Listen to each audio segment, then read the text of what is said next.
تمام تعریف اللہ کے لیے ہے. اس نے اپنے مومن بندوں کے دلوں میں الفت ڈالی، انہیں آپس میں مددگار اور دینی بھائی بنایا.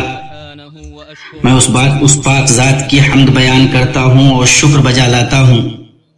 اس کی جناب میں توبہ کرتا ہوں اور اس سے مغفرت طلب کرتا ہوں، اور میں گواہی دیتا ہوں کہ اللہ کے سوا کوئی معبود حقیقی نہیں، وہ ایک ہے، اس کا کوئی شریک نہیں. اور میں گواہی دیتا ہوں کہ محمد اللہ کے بندہ اور اس کے رسول ہیں، اس کے سچے دوست محبوب ہیں.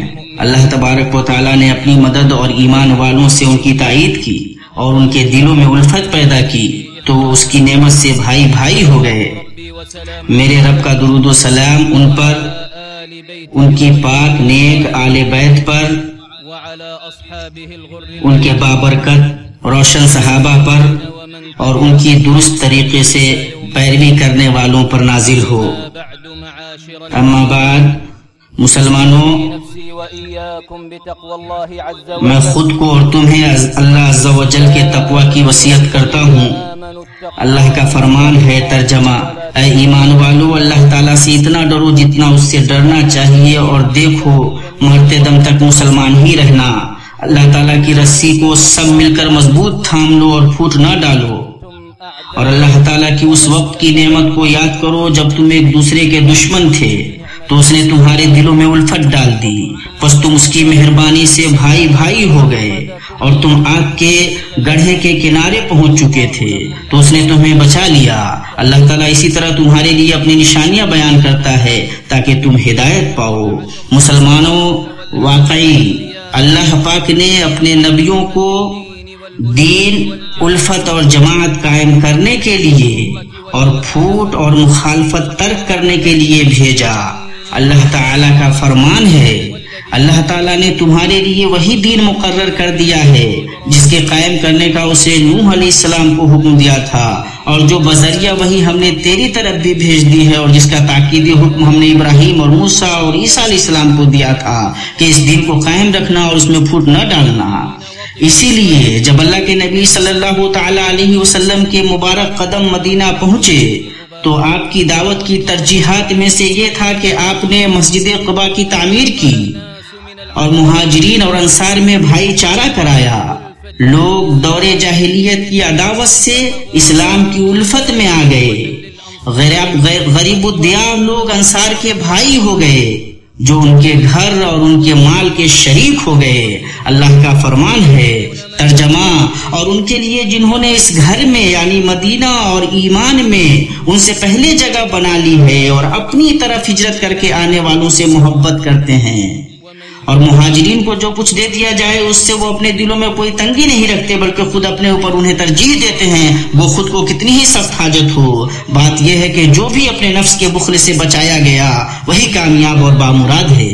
آپ صلی اللہ علیہ وسلم نے اپنے ساتھیوں کے بیچ صرف محبت و اخوت کا رشتہ قائم کرنے پر ہی بس نہیں کیا، بلکہ الفت و محبت کی بقا و دوام کے لیے آپ نے اس پر توجہ دی، اس کی حفاظت کی وصیت کی اور اس کی فضیلت بیان کی. صحیح مسلم کے اندر حضرت ابو ہریرہ رضی اللہ تعالیٰ عنہ سے روایت ہے، ایک آدمی اپنے دوسرے گاؤں میں رہ رہے بھائی کی زیارت کی.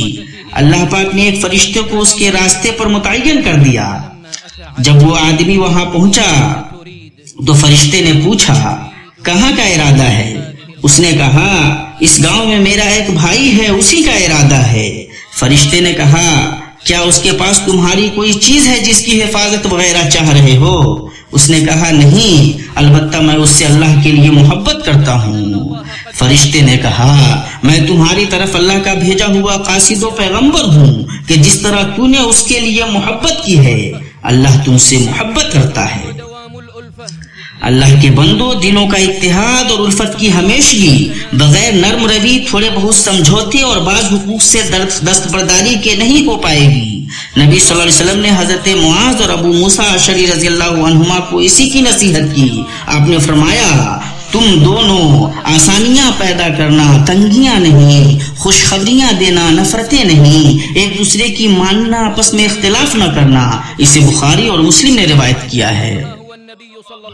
بس بسا اوقات اتحاد کے تقاضوں میں سے یہ ہوتا ہے کہ دنیا کے بعد ساز و سامان سے دستبردار ہو جایا جائے.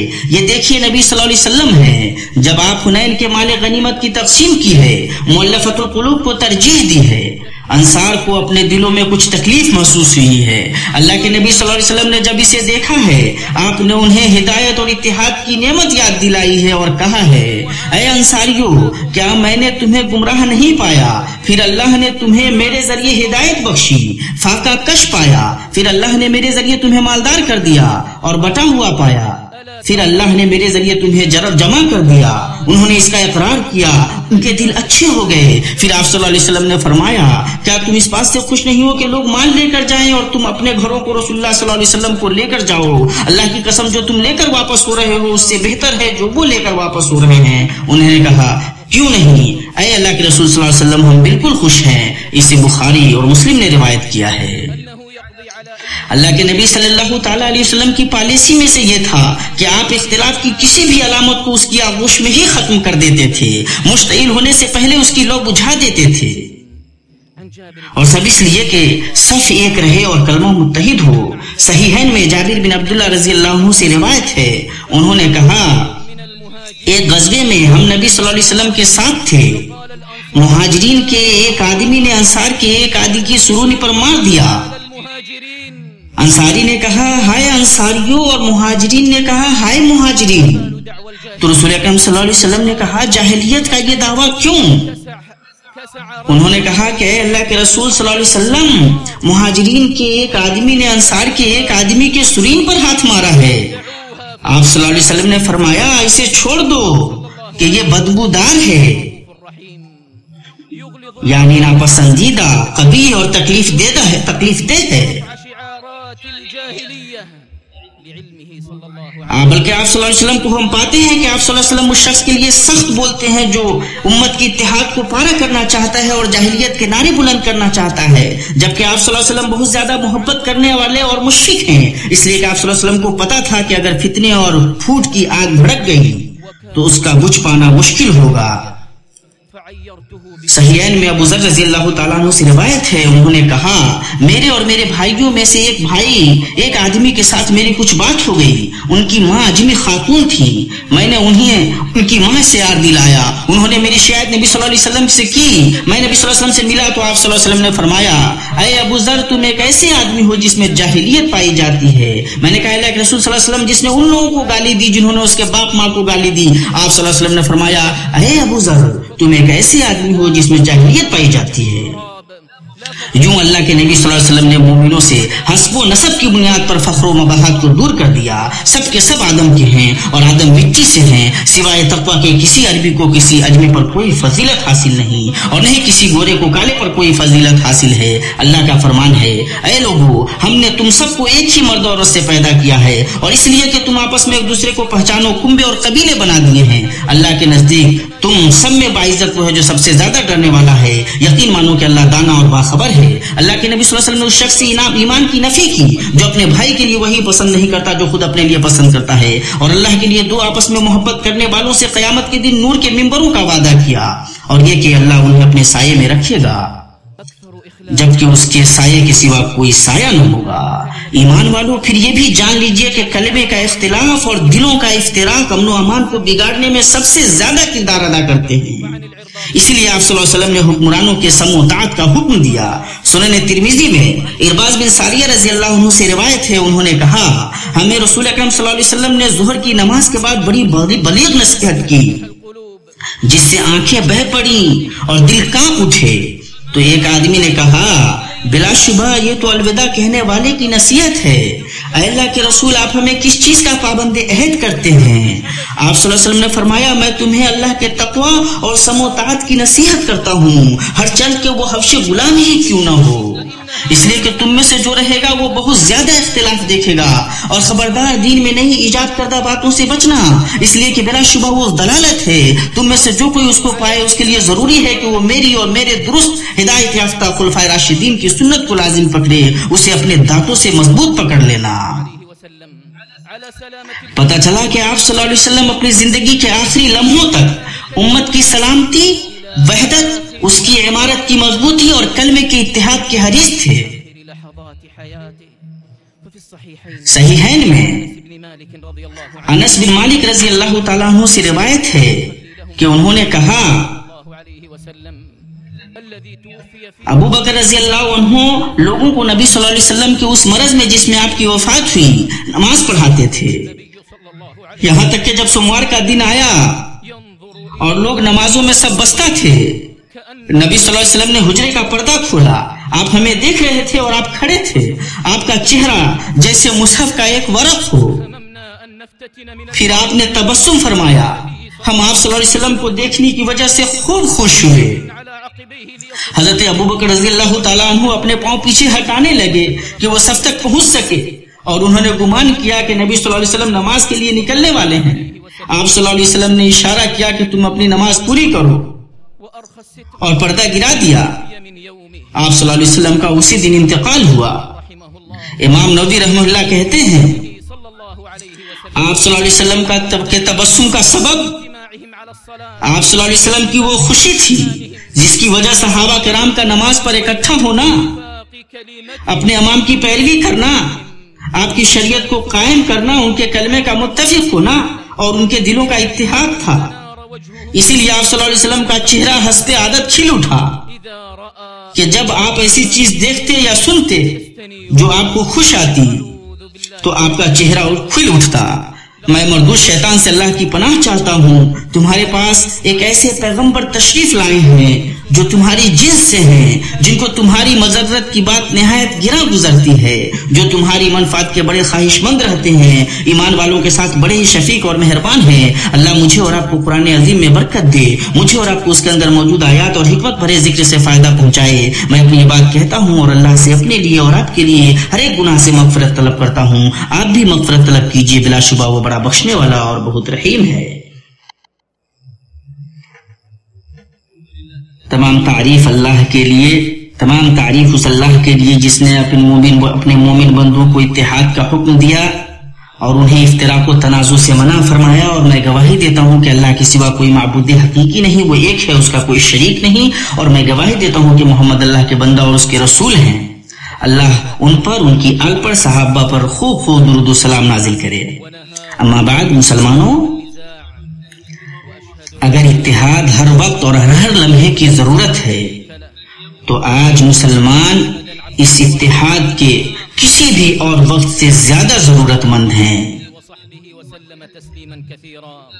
اتحاد رحمت ہے اور پھوٹ عذاب ہے، لیکن اللہ کے بندو، ہم اگر وحدت صف اور اتحاد ملت چاہتے ہیں تو ہمیں اپنی بابرکت شریعت کی حد میں اجتہادات اور آراء کے تنوع کو سمیٹنا پڑے گا، سمونا پڑے گا۔ یہ دیکھیے اللہ کے انبیاء ہیں، ان کے بیچ بھی آپس میں اختلاف ہوئے، حالانکہ وہ اللہ جل جلالہ و تقدس اسماؤہ کی مخلوق میں سب سے پسندیدہ اور اچھے لوگ ہیں۔ اللہ پاک نے اپنی کتاب عزیز میں موسیٰ اور ہارون علیہ السلام کے مابین اختلاف کا ذکر کیا ہے۔ اللہ کا ارشاد ہے، ترجمہ، موسیٰ علیہ السلام کہنے لگے، اے ہارون، انہیں گمراہ ہوتا ہوا دیکھتے ہوئے تجھے کس چیز نے روکا تھا کہ تو میرے پیچھے نہ آیا؟ کیا تو بھی میرے فرمان کا نافرمان بن بیٹھا؟ ہارون علیہ السلام نے کہا، اے میرے ماں جائے بھائی، میری داڑھی نہ پکڑ اور سر کے بال نہ کھینچ، مجھے تو صرف یہ خیال دمنگیر ہوا کہ کہیں آپ یہ نہ فرمائے کہ تو نے بنی اسرائیل میں تفرقہ ڈال دیا اور میری بات کا انتظار نہ کیا۔ یہ اختلاف واقع ہوا، لیکن دونوں نے ایک دوسرے کو معذور سمجھا۔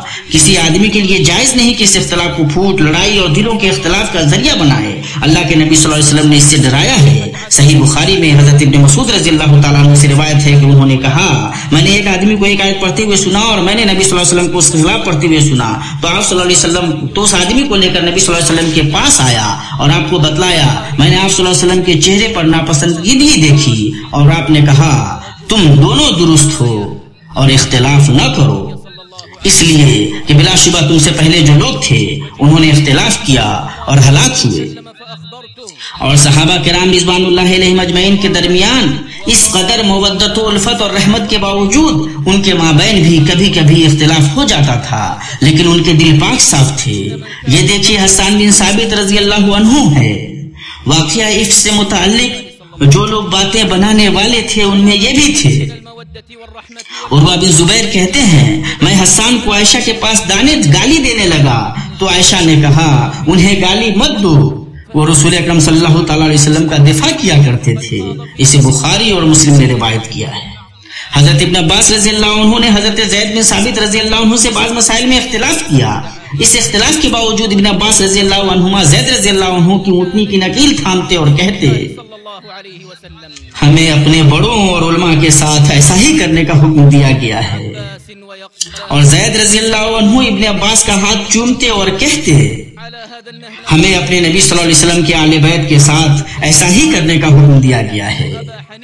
اسی طرح تابعین اور تبع تابعین اپنے اختلاف کے وقت صحابہ کرام رضوان اللہ علیہم اجمعین کے نہج پر چلا کرتے تھے، جو انہوں نے اس ایمانی اخوت کے حقوق کی حفاظت کی جو انہیں متحد کرتی تھی۔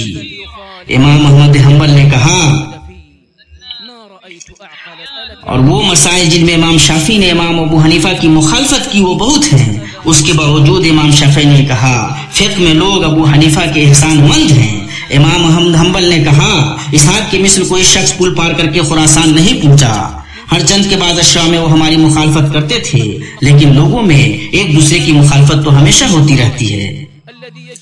یونس الصدفی کہتے ہیں میں نے شافعی سے بڑھ کر کسی کو عقل مند نہیں پایا، میں نے ایک مسئلے میں ایک ہی دن ان سے مناظرہ کیا، پھر ہم دونوں جدا ہو گئے، پھر وہ مجھ سے ملے اور میرے ہاتھ کو پکڑ کر کہا اے ابو موسیٰ کیا یہ درست نہیں کہ ہم بھائی بھائی ہوں، ہر چند کے کسی ایک مسئلے میں ہم متفق نہ ہوں۔